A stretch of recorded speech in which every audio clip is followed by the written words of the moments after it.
माननीय श्री मल्लिकार्जुन खड़गे जी, माननीय खड़गे जी। मेरा अच्छा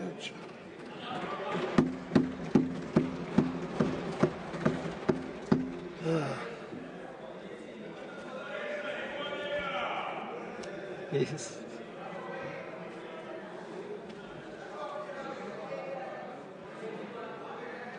सर, आपने मुझे आखिरी वक्त समय दिया, इसलिए मैं आपका आभारी हूँ, क्योंकि लोग सभी अब नींद में जा रहे हैं और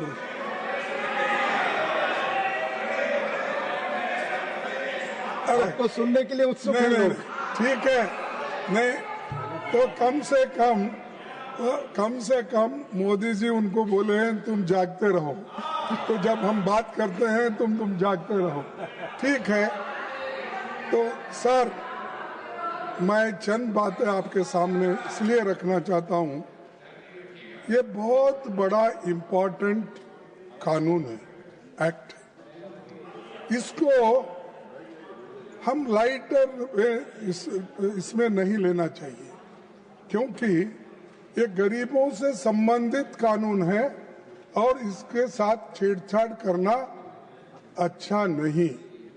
इसीलिए मैं ये कहूँगा कि आप लोग इसको जो एक नया कानून लाकर पुराने कानून के खिलाफ जो काम कर रहे हैं, ये अच्छा नहीं, और लोग आपको सड़कों पे फिरने नहीं देंगे। सर, 204 और 14 के बीच भारत की जनता को अधिकार संपन्न बनाने वाले कई ऐतिहासिक अधिकार मिले और कानून इसी संसद में बने थे। राइट टू इंफॉर्मेशन, हमारा राइट टू इंफॉर्मेशन ये एक हक है, ये राइट है। राइट टू इंफॉर्मेशन हमने दिया था, राइट टू एजुकेशन हमने दिया था, ये सब राइट्स है। और फॉरेस्ट राइट्स एक्ट हमने दिया था, उसी के साथ फूड सिक्योरिटी एक्ट हमने दिया था, लैंड एक्विजिशन एक्ट हमने दिया था, और अरे नया लैंड एक्विजिशन एक्ट था, और इसमें मनरेगा ये प्रमुख एक्ट है। और मनरेगा ये प्रमुख एक्ट रहने से ये तो 11 साल में कोई ऐसा कानून आप नहीं बना सके। जो मैंने बोला कितने राइट्स हमने लोगों को दिया, गरीबों को दिया, बताओ आप एक कानून तो ऐसा गरीबों के फेवर में दिए हैं, राइट दिए हैं, जो राइट है वो छीन ले रहे। अब ये देखिए, ये कानून डायरेक्टिव प्रिंसिपल आर्टिकल 41 से बना हुआ है। आर्टिकल 41 क्या कहता है? ये कहता है right to work, to education and public assistance in certain cases. The state shall, within the limits of its economic capacity and development, make an effective provision for securing the right to work, to education and public assistance in case of unemployment, old age, sickness, disablement, and in other cases of undeserved want. सो ये क्यों लाए गए? क्योंकि ये fundamental rights में उस वक्त नहीं डाल सके। लोग बहुत अपोज करे, इसको पैसे बहुत होना पड़ता है, इसीलिए इसको नहीं माने। तब डॉक्टर बाबा साहब अम्बेडकर ने ये सोचा और अपने दूसरे कॉन्स्टिट्यूंट असेंबली के मेंबर से भी ये बातचीत की, कम से कम ये डायरेक्टिव प्रिंसिपल्स में अगर आप डालें और डायरेक्टिव प्रिंसिपल्स के तहत वो कानून बना सके हर स्टेट में वेलफेयर के लिए, तो उन्होंने ये डायरेक्टिव प्रिंसिपल का चैप्टर ऐड किया गया उस वक्त, और इसको सब सम्मति से लिया गया। ऑन बेस्ड ऑन दिस ये नरेगा स्कीम लाया गया गरीबों के पेट भरने के लिए। जो गरीब काम नहीं कर सकता था और जिस वक्त हार्वेस्ट सीजन होने के बाद लोगों को काम नहीं मिलता था, तब बड़े बड़े जमींदार लोग और अमीर लोग क्या करते थे, गरीबों को अपने घर में कम दाम में इनको काम करवा लेते थे। तब उनको पेट भर खाना भी नहीं मिलता था, काम भी नहीं मिलता था, उनका एश्योर्ड जॉब नहीं है। तब उन्होंने ये यूपीए सरकार ने ये सोचा, मनमोहन सिंह जी ने ये सोचा, सोनिया गांधी जी ने ये सोचा, सोचने के बाद ये बिल आया और ये एक्ट बना। इसका सारे दुनिया में अप्रिसिएशन हुआ। एक ही जगह नहीं, मैं बताता हूँ आगे कैसा हुआ, कहाँ हुआ। तो इसी के साथ sir, duty of the state to raise the level of nutrition, यानी फूड सिक्योरिटी के लिए बोल रहा हूँ, ये आर्टिकल 47 है। तो ऐसे सब आर्टिकल्स जो डायरेक्टिव प्रिंसिपल्स में है, उसके आधार पर हम बना रहे हैं। और आज आप वो राइट्स जो दिए गए हैं, उन हकूक को, बुनियादी हकूक को छीन ले रहे हैं। और इससे आपका मंशा क्या है? गरीब लोगों को कमजोर करना, उनको एक कुचल देना और उनको स्लेवरी में डालना। जैसा वो हजारों सालों से एक गुलामी में थे, उसी तरीके से फिर से उनको गुलामी में डालने का काम इससे हो रहा है। सर, मैं इसलिए कहना चाहता हूं, ये चौहान साहब बैठे हैं, ये तो हमेशा गरीबी की बात करते थे और करते आए हैं, अभी भी करते होंगे, क्योंकि जरा वहां से मध्य प्रदेश से यहाँ आना जरा दूर तो हो गया, लेकिन उनके विचार भी दूर हो गए गरीबों से। तो क्योंकि ये बात मैं बोल रहा हूँ, उनके दिल में भी होगा, ये गरीबों के लिए मनरेगा अच्छा कानून है, मैं जो ला रहा हूँ ये ठीक नहीं है। उन अपने आत्म साक्षी से बोलो, आपको बोलना होगा, क्योंकि आपको बोलना होगा, क्योंकि जो गलत कानून है, अगर आप लोग तरफदारी नहीं करेंगे, आप अगर उसको मजबूत नहीं करेंगे, फिर कैसा गरीब जिएगा। तो मैं आपसे निवेदन करूंगा कि इसको और मजबूत करने की कोशिश करो, इसको वीक करने का, कमजोर करने का आपके हाथ से नहीं होना, क्योंकि आप हमेशा कमजोर लोगों की बात करते हैं, महिला की बात करते हो, कौन सा लाडली बहना, कौन से स्त्रियों के, हाँ बोल के, और मामा चाचा क्या क्या के नाम उनको मिले उस वक्त, ये सब क्यों मिले?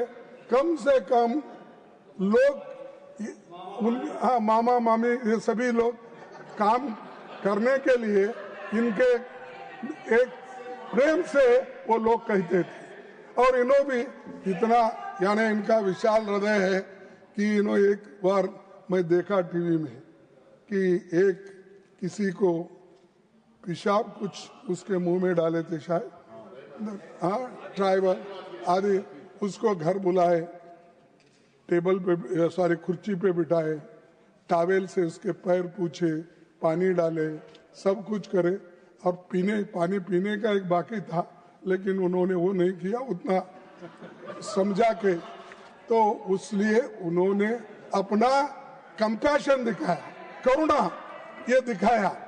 लेकिन ऐसा इंसान, ऐसा मंत्री जो करुणा में और गरीबों के लिए करुणा दिखाते हैं, वो इस मनरेगा को बर्बाद कर सकते हैं। आपका कोई ना कोई मजबूरी है, वो आप बाहर नहीं निकाल रहे, नहीं तो सर वो हमेशा हंसते रहते हैं और सबके साथ हंसते मिलते हैं। लेकिन अब यहाँ आने के बाद इतना दुखी हो गए, इतना परेशान हो गए, क्योंकि पूरा दिल्ली में आने के बाद एक तो पोल्यूशन है ही है, लेकिन शायद आपके सरकार में बहुत बड़ा पोल्यूशन है। और दूसरी चीज, ये जनता के अधिकार छीन लेने का जो काम कर रहे हैं, आपको कल के दिन ऐसा ही एक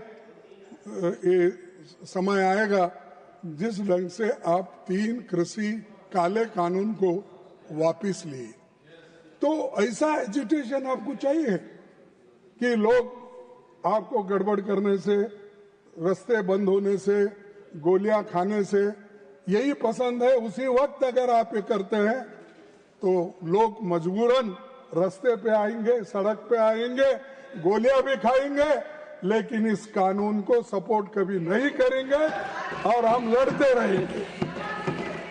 सर, मैं एक बात कहूंगा, वो शायरी तो नहीं है, मैं ये बोलूंगा कि ये जो गरीबों को जो सपना दिखा रहे हैं वो कभी पूरा नहीं होगा। इसीलिए गरीब लोग कह रहे हैं, ए तिरुचि सुनो इधर भी जरा, बुलंद वायदों की बस्तियां लेकर, बुलंद वादों की बस्तियां लेकर हम क्या करेंगे?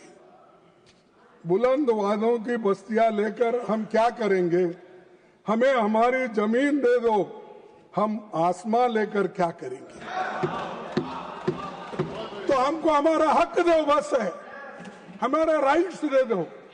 हम इसमें जीते हैं, लोग जी रहे हैं, और आप इस चीज को गुमराह करने की कोशिश करेंगे तो मैं आपको ये एक सुझाव दे रहा हूं कि मनरेगा को पुराने रूप में जारी रखिए और इसको आगे बढ़ाइए, इसको मजबूत करिए, तभी इसको एक विशेष जो स्थान मिलेगा, नहीं तो सभी गरीब लोग बर्बाद हो जाएंगे। सभापति जी, महात्मा गांधी जी का नाम सभी लोग लेते हैं और हम कभी महात्मा गांधी जी के बारे में अगर ज्यादा बोले तो वो लोग तो उठ के अपने पुराने लोगों के, लीडरों के नाम लेते रहते हैं। वो मैं बोलना नहीं चाहता, वो चाहे अच्छे हो, बुरे हो, कुछ भी हो, जेल में गए हो, और आज ये लोग क्या कर रहे हैं? सभापति जी, महात्मा गांधी जी ने कहा था, मैं ऐसे भारत के निर्माण के लिए कोशिश करूंगा जिसमें गरीब से गरीब आदमी भी महसूस करेंगे कि ये देश उनका है, इसमें उनकी आवाज का महत्व होगा। ये महात्मा गांधी जी ने कहा। तो ये गरीबों का आवाज है इसमें, मनरेगा एक्ट में। इसको खत्म मत कीजिए, इसको बर्बाद मत कीजिए, नहीं तो 140 करोड़ में से 50 करोड़ लोग जो इस पे निर्भर है, उनका श्राप आपको लगेगा। तो आप तो श्राप नहीं लेना चाहते हैं, इसीलिए बाहर आओ, लड़ो इसके लिए, नहीं तो आपका नाम पूरा, जितना भी आज तक आपने नाम कमाया है, वो पूरा बर्बाद हो जाएगा।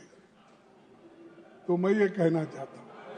तो सर, 27 फरवरी 2015 को अभी हमारे पिछले सारे वक्ताओं ने ये बात किया है, मैं फिर उसको रिपीट करना नहीं चाहता। फिर भी रिकॉर्ड के लिए ये मैं कहना चाहता हूं कि मोदी जी ने कहा था 27 फरवरी 2015 में, क्या कहा था? मेरी राजनीतिक सूझबूझ कहती है कि मनरेगा बंद मत करो। मनरेगा आपकी नाकामियों की जीता जागता स्मारक है। ये किसको बोले? कांग्रेस वालों को बोले। आजादी के 60 साल बाद भी लोगों को गड्ढे खोदने को भेजना पड़ रहा है। इसे मैं बंद नहीं करूंगा, इसे बचाकर रखूंगा ताकि दुनिया को दिखा सकूं कि कांग्रेस ने क्या किया। अरे साहब, नहीं, आपने ये बार बार बोला, एक बार नहीं, अनेक बार बोला और आज वो मनरेगा सही साबित हो गई और मनरेगा ही लाए। इसीलिए मैं पूरे तुम्हारे क्वेश्चन और आंसर्स जितने भी आपने इस सदन में दिए, हाँ स्टैंडिंग कमेटी ने, ये पूरे कागज लाया हूँ। अगर मैं सभी चीजें मैं बताऊंगा, खुद एक ही पढ़ के मैं बोलता हूँ आपको, मैं ले ही करता हूँ, लेकिन कम से कम आप ले करने के बाद भी वो लेकर पढ़ते नहीं ना, इसीलिए मुश्किल है। तो sir, government of India has made an assessment of implementation of the Mahatma Gandhi Narega through third-party study in terms of increase in household income, poverty elevation, etc. by development, monitoring and evaluation office of Niti Aayog. Study report has acknowledged the role of Mahatma Gandhi Naregas in providing livelihood security for the rural poor through creation of durable assets, improvement water security, soil conservation and higher land productivity. ये answer 16 तारीख, यही 16 तारीख को 16/12/2025 को आपने दिया। यानी ये अगर ठीक नहीं है तो इसको आप गालियां देते हो और ये स्कीम को आप हमेशा इसको एक अलग नजरिए से देखते हो, तो ये आपने ही आंसर दिया है। इसी सदन में आपने बोले सो मैं बोल रहा हूँ, ये पूरे जितने भी 5-6 कागज है मेरे पास, ये सब आपके लोगों ने स्टैंडिंग कमेटी में बोले सो है, आपके लोग प्रश्न का उत्तर देने में बोले सो है और आपके लोग खुद माना है कि ये स्कीम बहुत अच्छा है, इससे असेट क्रिएट किया गया है। तो इसीलिए नरेगा उस वक्त लाया गया 90-10 पे, 10% स्टेट का, 90% सेंटर का। लेकिन अब आप क्या कर रहे हैं, आप वो भी काट छाट करके 60% आपका, 40% स्टेट का। तर उसके बजाय आप एक स्कीम ही बंद करो ना, क्योंकि अगर आप एक तरफ आप गरीबों को उनका गला घोट रहे हो और उनको जिंदा रखने की भी कोशिश कर रहे हो, ये नहीं होगा। आप लोग हमेशा, मैं ये कहना चाहता हूं कि आपकी सोच कम है, सिर्फ आप किसी और नजरिए से देखते हैं। अरे ऐसी चीजें तो मिलजुल के करना है, और जब मिलजुल के हम नहीं करते तब देश बर्बादी की ओर चले जाता है। और दूसरी चीज, आप तो ये स्मारक गड्ढे गिड्ढे सब खोदे सब बोले, तो अब भी गड्ढे खोद रहे ना, अब क्या कम है। तो सर, मैं और एक बात कहूंगा, ये सफल योजना है और ड्यूरेबल असेट्स बने हैं, इससे बहुत फायदा है, इसीलिए इसको दिन घटाना भी अच्छा नहीं है। पहले तो 100 दिन का था, अब 100 दिन जाके अब 125 दिन करना चाहते हैं। अरे जब आपके रिपोर्ट में ये लिखा है कि मैं वो पढ़ना नहीं चाहता, बहुत लंबा हो जाएगा, और आप जो समय दिए उसका भी दुरुपयोग नहीं करना चाहता, लेकिन आप जो असेट्स आज कुछ बन गए हैं, ये है मनरेगा की देन, ये है यूपी वालों की देन, ये है यूपीए सरकार की देन। तो आप जरा समझिए, और चौहान साहब फिर एक बार सोचिए, आपको टाइम है अभी भी वापस लेने का, कानून वापस लेने का समय है अभी भी, तो आप लीजिए। और ये जो, हाँ यस, तो ये नहीं, कई कानून वापस लिए ना, क्या अब आपकी सरकार को कुछ धक्का लगा? 3 काले कानून वापस लिए कृषि के, और ये अगर लिए आप हीरो बन जाएंगे। अब मामा के जगह मामा जी बन जाएंगे सबके। तो ये है सर, इस कानून की पड़ताल जिस समय स्टैंडिंग कमेटी ने की तो बीजेपी के नेता कल्याण सिंह के अध्यक्षता में हुई थी। क्या कहा उन्होंने? 2 अक्टूबर 2009 को नरेगा का नाम बदलकर Mahatma Gandhi National Rural Employment Guarantee Act रखा गया था। महात्मा गांधी नाम जुड़ने से इस योजना को एक मजबूत और व्यापक राष्ट्रीय पहचान मिली थी। मनरेगा महात्मा गांधी के ग्रामीण उत्थान, आत्मनिर्भरता और श्रम की गरिमा के विचारों को सम्मान देने के लिए किया गया था। गांधी जी वही हैं जिनके सम्मान में दुनिया के करीब, अब हमारे मुकुल वासनिक जी ने अपने भाषण में कहा था, मैं सुन रहा था कि G20 कंट्रीज के 20 राष्ट्राध्यक्षों ने गांधी जी के समाधि के सामने जाकर सर झुकाया। ऐसे महान महात्मा गांधी जी को आप इंसल्ट करते हैं, उनके नाम निकाल के जी राम जी, क्या राम जी, हाँ राम, तो ऐसा, हाँ जी राम जी, अरे ऐसा मत करो भाई, मुंह में राम बगल में छुरी मत रखो,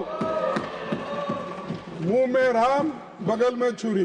गरीबों के लिए राम राम बोलते रहो, लेकिन बगल में तो उस छुरी रख के उसको आगे से पीछे से गर्दन पे छुरी रखे हो।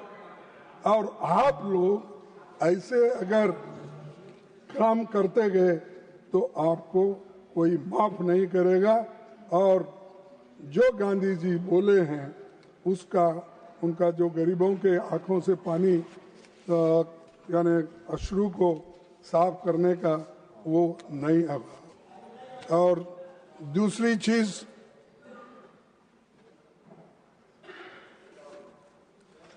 क्या हुआ? आप लोगों में गड़बड़ी हो सर।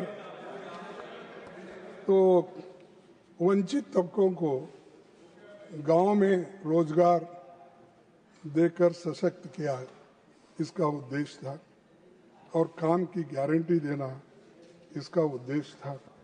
लेकिन मैं एक बात बताना चाहता हूँ, इसको आप आहिस्ता आहिस्ता स्लो पॉइजनिंग बोलते ना, वैसा स्लो पॉइजनिंग दे रहे हैं। 2020-21 में इसका बजट क्या था? 1,11,500 रिवाइज्ड एस्टिमेट का बोल रहा हूं। और आज क्या है? 24-25 में 86,000 और 25-26 में फिर 86,000। सर, अगर आपका बजट घट रहा है तो इसका अर्थ यह है कि आप इस स्कीम को ठीक ढंग से चलाना नहीं चाहते और इसको बंद करना चाहते हैं और स्लो पॉइजनिंग देकर इस स्कीम को खत्म करना चाहते हैं। और दूसरी चीज सर, मैं SC/ST परसेंटेज कितना है इनका? पहले था 23% काम मिलता था, आज 19% घटकर 19% हुआ है। और ST का 17 से घटकर 16 हुआ है। ये हमने नहीं किया, ये आपके हाथ में है ना।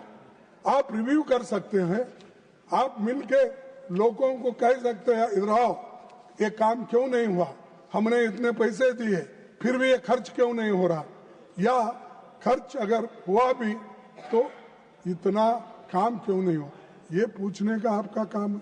वो तो सब छोड़ दिए और अब तो सिस्टम ये लाए आप कि बफे सिस्टम का सिस्टम लाए, जो जाएगा जिसको जितना मिलेगा वो पहले खा लेगा, फिर उसके बाद पाप बेचारे जो पंक्ति में बैठते हैं उनको कुछ नहीं मिलेगा, वो घर को वैसा ही चलेगा। तो यही काम है, क्योंकि आपको पसंदीदा जो डिस्ट्रिक्ट है, आपको कौन सा स्टेट अच्छा लगता है, आपको कौन सी सरकार अच्छी लगती है, और एरिया, जिला, ये सब देखकर आप पैसे देने वाले हो। अगर किसी स्टेट से आपका कोई मिलाप नहीं है तब और वो आपसे ठीक नहीं है तो उनको बर्बाद करने का पूरा आपके हाथ में है। जैसा ईडी सीबीआई को लेकर आप लोगों को डराते रहे और बहुत से लोग हमारे उधर भाग गए और दूसरे लोग भी उधर आ रहे हैं, तो ये वैसा ही है कि हर स्टेट को फेडरल सिस्टम में आप डरा डरा के लोगों को कमजोर बना रहे, स्टेट को कमजोर बना रहे। फेडरल स्टेट का जो स्टेटस है उसको खत्म कर रहे। तो इसीलिए मैं कहता हूं ऐसा गुनाह मत करो। संविधान ने जो हक दिया है उसको आप ठीक रखो।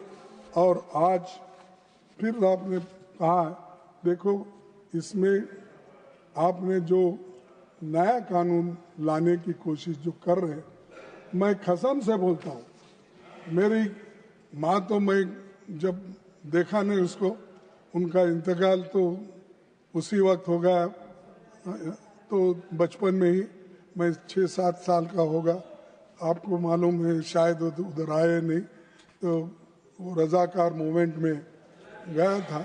लेकिन मैं उनकी कसम खा के कहता हूँ, ये कानून गरीबों के लिए अच्छा नहीं है और आप गरीबों को खत्म करना चाहते हैं। और आप ऐसा ही बोलिए। मैं अपने माँ की कसम खा के, भारत माँ की कसम खा के बोलता हूँ, ये कानून गरीबों के लिए ठीक नहीं है। अगर आप अपने छाती पे हाथ रख के बोलो ये ठीक है गरीबों के लिए, मैं कहूंगा क्या बहादुर लोग हैं भाई, क्या कंपैशन है इनके पास, क्या करुणा है, क्या प्रेम है। तो मैं कहूंगा तो सर ये लोग उन्हीं के जो कमिटीज के रिपोर्ट है वो नहीं मानते। और ये देखिए standing committee of rural development and panchayat Raj 19 report में कहा है, क्या कहा है, अनेक्सर 3 मैं रखूंगा आपके पास। यह योजना ग्रामीण क्षेत्रों में रहने वाले गरीबों और समाज के वंचित वर्ग के लोगों के लिए रोजगार सुनिश्चित करती है। लिहाजा ये जरूरी है कि योजना के प्रभावी क्रियान्वयन, इफेक्टिव इम्प्लीमेंटेशन के लिए पर्याप्त बजटीय आवंटन किया जाए। ये पंचायत राज कमेटी का, ये स्टैंडिंग कमेटी का रिपोर्ट है। तो इसीलिए आपके रिपोर्ट को भी आप नहीं मान रहे, आपके लोगों को सलाह भी आप नहीं मान रहे। तो मेरा कहना यही है कि एक तो नरेगा के जो भी हमारे वेजेस है उसको बढ़ाना चाहिए और इसको 125 दिन बोले, कम से कम 125 दिन तो जैसा है वैसा रखिए, लेकिन कानून को हाथ मत लगाइए, उसको निकालने की बात मत करो और इसको विड्रॉ कर लो, बहुत अच्छा रहेगा। और ये तो मैं ये चाहूँगा कि ये स्टैंडिंग कमेटी को आप सेलेक्ट कमेटी को आप रेफर कीजिए, वहाँ पूरे सलाह आ जाएंगे और लोगों को एक मालूम हो जाएगा इसमें कमियां क्या है, कितने दिन। और पहले ये था सब सिर्फ 15 गरीबों को डिमांड ड्राइवन था। ये 15 दिन के अंदर अगर कोई कहता है कि हमारे पास काम नहीं है, प्लीज काम दो, बोले तो 15 दिन में, प्लीज कंक्लूड, 15 दिन में उनको काम देने का था। अब 60 दिन हो गया, तो इसीलिए ये 60 दिन जो किए हैं ये तो गरीब को और भी नुकसान है। पूरे अमीर लोग खून चूस लेंगे क्योंकि उनको बार्गेनिंग पावर नहीं रहता लेबर को। तो इसीलिए मैं कहूंगा ये इसका आप ध्यान में रखते हुए इसको आप वापस ले लें। और एक बात मैं आपसे कहना चाहता हूँ, सरकार लोगों पर कोई सरकार लोगों पर कोई उपकार नहीं कर रही है। बल्कि ये राज्य की कानूनी जिम्मेदारी है जिसे आप राम राम करना चाहते हो, आप बाय बाय करना चाहते हो, Ram Ram. Please conclude Kharge ji, please ये नहीं। कंक्लूड। क्या साहब, देखिए मैं ये सारी बातें आपके Please, पास please. रख रहा हूँ, इसलिए रख रहा हूँ कि कम से कम नहीं, देखिए मेरे को कुछ बोलना है, ये आखिरी है, क्योंकि मैं ज़्यादा कुछ बोलने नहीं जाता। मैं इंतज़ार किया हूँ ये 11 बजे तक, 11:30 बजे तक इंतज़ार इसलिए किया कि इसमें कुछ बदलाव हो जाए, उनको कोई ज्ञान मिले, इसके लिए मैं ये बात कर रहा हूँ। सर, इसको 150 दिन देने की बात थी, वो तो नहीं हुआ। सोनिया गांधी जी ने मैं एक रखा था डिमांड, 150 दिन और 400 रुपए मजदूरी, वो भी आप इसमें शामिल नहीं करें। और दूसरी चीज मैं ये कहना चाहता हूँ, हर रिपोर्ट महेंद्र देव कमेटी का हो, नागेश सिंह का हो, ये सभी रिपोर्ट आप देखे नहीं, सबको आपने नजरअंदाज किया है। प्लीज कंक्लूड जी, प्लीज। और उसके बाद मनरेगा, एक मैं अपनी, तो मैं आपको एक ये बना एक चीज बताना चाहता हूँ sir. Please please please sir, मैं प्लीज कंक्लूड। लेबर मिनिस्टर था, आई एम कंट्रोलिंग। प्लीज तो international Kharge ji please labour organisation का कॉन्फ्रेंसेस जिनेवा में होते थे और G20 कंट्रीज के सभी मिनिस्टर्स वहां पर, प्रधानमंत्री भी आते थे कभी, तो इसलिए मैं एक 7-8 कंट्रीज को गया था, अफ्रीका, तुर्की, Germany, Japan, Italy, USA, UK, Brazil, please China. Conclude. Sir, no, ये कंट्रीज में All the time is over. The allotted time is over. Already I have given you NREGA more scheme than को, 7.5 minutes extra. NREGA Please scheme को conclude. उन्होंने Please माना conclude. और उसकी प्रशंसा की, ये बात Please बोल रहा हूँ। conclude. Please conclude. अब जो प्रशंसा ये देशों ने की और उसको Please आप खत्म conclude. कर रहे हैं और बोल रहे हैं मुझे कि ये क्या कर रहे हैं। Please. No. अरे ये तो See, your party time is over. Your time is over. Please conclude. No, my time is sir 25 minutes. It is 33.04. अच्छा ठीक है, Please मैं- conclude. एक minute, You take one more minute and conclude, okay please. Sir, 2-3 minute में खत्म करता हूं। Sir, Nobel laureate Amartya Sen ने कहा था कि MNREGA reaches out to the people and gives them income. It is an enhancer of capability. It enhances their self respect and participation in life and community. ये हमारे नोबल ल्यूरेट्स के वर्ड है और ये जाने माने इकोनॉमिस्ट है। उसके बाद में और एक नोबल laureate जोसेफ ने कहा, the single most innovative programme from India, lesson for the whole world, it was that programme MNREGA, he also said. और इतने लोग प्रशंसा किए, फिर भी आपके समझ में नहीं आ रहा इसको रिटेन। Please now conclude. इसीलिए Garge ji, please now conclude, please. I am concluding sir, Please. with 2-3 words, 1 page is there, some points. Already 10 minutes over. Okay, go, please. The state, Conclude fast. the state shall, within the limits of its economic capacity, जो मैं यहाँ पढ़ के बताया आपको, उसी के तहत ये कहना है मुझे कि इतने होने के बावजूद भी इतने लोग अप्रिशिएट करने के बावजूद अगर आप इसको निकालना चाहते हैं तो आप एक तो महात्मा गांधी जी को भी खत्म करना चाहते हैं, गरीबों को खत्म करना चाहते हैं, दलितों को खत्म करना चाहते हैं।